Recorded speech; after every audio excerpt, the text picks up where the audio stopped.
Salut à toi et bienvenue si tu nous rejoins sur cette chaîne YouTube. Ici on parle de développement personnel, de croissance, de confiance en soi. Bref, je te donne tous les petits conseils qui peuvent être utiles pour toi aussi évoluer dans ta vie. Donc aujourd'hui je te propose de parler d'un sentiment qui peut être extrêmement chiant parfois. C'est-à-dire qu'aujourd'hui on va parler de la peur.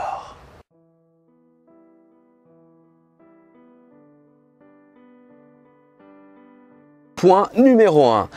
Si vous avez peur d'entreprendre quelque chose dans votre vie, ça veut tout simplement dire une chose, à savoir que cette action est importante pour vous.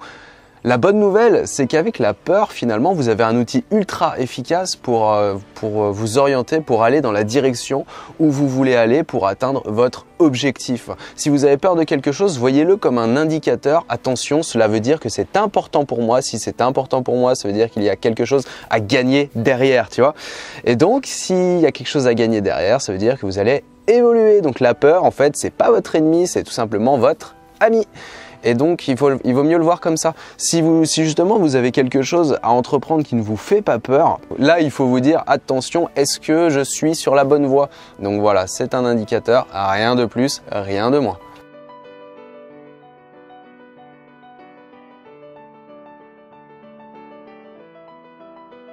Point numéro 2 que tu dois absolument connaître et comprendre par rapport à la peur, c'est une seule chose. C'est un apport qui nous vient des neurosciences qui explique en fait que quand tu passes à l'action, il y a en fait le circuit de la réflexion qui se met en veille. Alors c'est une super nouvelle parce que finalement si tu passes à l'action, ça veut dire que tu auras beaucoup moins peur, d'accord? Alors c'est un phénomène qui est connu finalement puisque tu as déjà vu certainement à l'image des chanteurs ou des artistes qui ont le trac avant de monter sur scène. Donc ils ont les jetons en fait au moment où il ne se passe rien, au moment où tout est calme et que la salle est en train de se remplir tranquillement, pendant qu'eux ils sont bien planqués derrière leur rideau.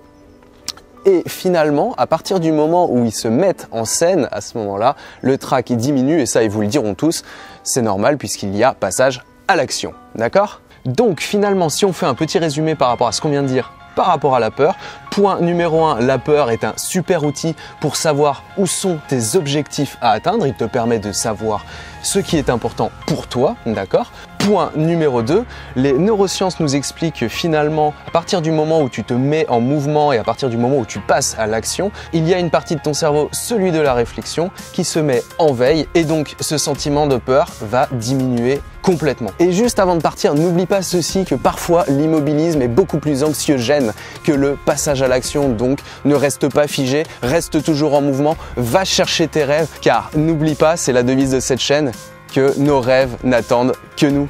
Alors, tu viens avec moi? On va les chercher?